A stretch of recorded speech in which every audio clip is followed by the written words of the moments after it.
تمہیں کیا ہو گیا؟ حالانکہ میں یہ تبلیغ والے یہ بات کہا نہیں کرتے، پر میرا تمہارا کوئی اور رشتہ بھی تو ہے، اور میں مقامی ہوں، میں کوئی باہر سے نہیں آیا، میں تمہیں کیسے سمجھاؤں؟ تم کس کی سنت ذبح کر کے آئے بیٹھے ہو؟ جو تمہارے لیے ذبح ہو گیا، خود ذبح ہو گیا، اس نے کیوں پوشاکیں چھوڑ دیں؟ اس نے کیوں ٹاٹ میں چمڑے کے پیوند لگائے؟ اس نے کیوں کھجور کی شاخوں کے تنے اور کھجور کی شاخوں کے گھر میں زندگی گزار دی؟ اس کے گھر میں کیوں نہ بستروں پر بستر بنے؟ اس کے گھر میں کیوں نہ چراغ جلے؟ وہ تو جس دن دنیا سے جا رہا تھا، اب بڑھاپے میں کچھ نہ کچھ تو آدمی اکٹھا کر لیتا ہے۔ آج اس کی آخری رات ہے، کل اللہ کی ملاقات ہے، اور عائشہ اماں کے گھر میں تیل نہیں تھا چراغ جلانے کے لیے۔ جس کے لیے سورج گھر میں اتر سکتا ہو، جس کے لیے جنت کے گھر زمین پہ بنائے جا سکتے ہوں، وہ کیوں کھجور کی شاخوں کے گھر میں جان دے رہا ہے؟ ایک پرانی میلی سی چادر تھی جس میں اللہ کے نبی نے جان دی۔ ایک پرانی سی رضائی تھی جس میں اللہ پاک کا نبی رات کو سوتا تھا۔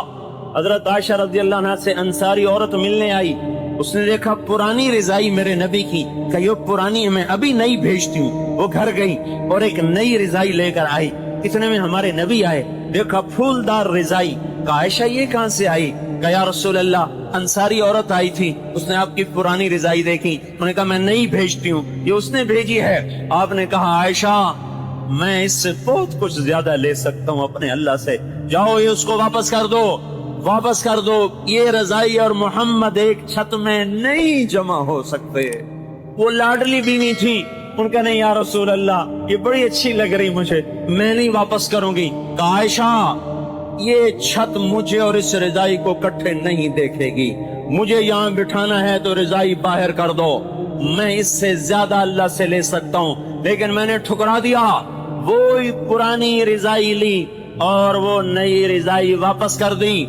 میرے بھائیو، ایک گزاری، نماز کا وقت ہوتا، کپڑے دھو، جو کپڑے خود دھوتے، سکھا کے رکھتے، پھر بیٹھ کے انتظار کرتے، اتنے میں بلال آتے، یا رسول اللہ نماز کا وقت ہو چکا ہے۔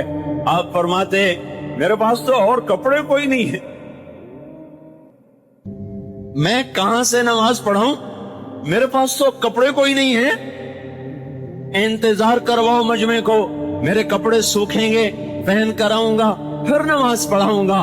نماز میں تاخیر ہو جاتی تھی کہ دوسرا جوڑا اس کے پاس کوئی نہیں ہوتا تھا۔ حضرت حفظہ کے گھر میں ٹاٹ تھا، اس کو رات کو دورہ کرتی، صبح پھیلا دیتی، ایک رات 4 تہ لگا دی، دورے کی بجائے چورا کیا۔ آپ نے صبح فرمایا حفظہ میرا بستر کیوں بدل دیا؟ کہا جی بدلا تو نہیں، وہی ہے، میں نے 4 تہ کر دی، کیوں؟ کہ ذرا نرم ہو جائے گا، کہ اٹھ کے سے ویسا ہی کر دے۔ آج رات مجھے اٹھنے میں تکلیف ہوئی، اس کی نرماہٹ نے مجھے اٹھنے سے بھوکے رکھا، میں اللہ سے باتیں کرتا ہوں، میرا ویسے ہی بنا دے جیسے پہلے تھا۔ میرے بھائیو محسن کو تو دیکھو، یہ جنہوں نے ووٹ دیے نا، پھر جو جیت گئے ان کا شکریہ ادا کرنے آئے، حالانکہ وہ بھی اپنے داؤ پر ہیں، ووٹ دینے والے اپنے داؤ پر ہیں، ان کو کرسی چاہیے، ان کو اپنی سڑک چاہیے، ان کو کرسی چاہیے، ان کو ٹیلی فون کی تار چاہیے، یہ اپنے غرض میں، وہ اپنی غرض میں، لیکن افطار پارٹی ہو رہی اور بلا کے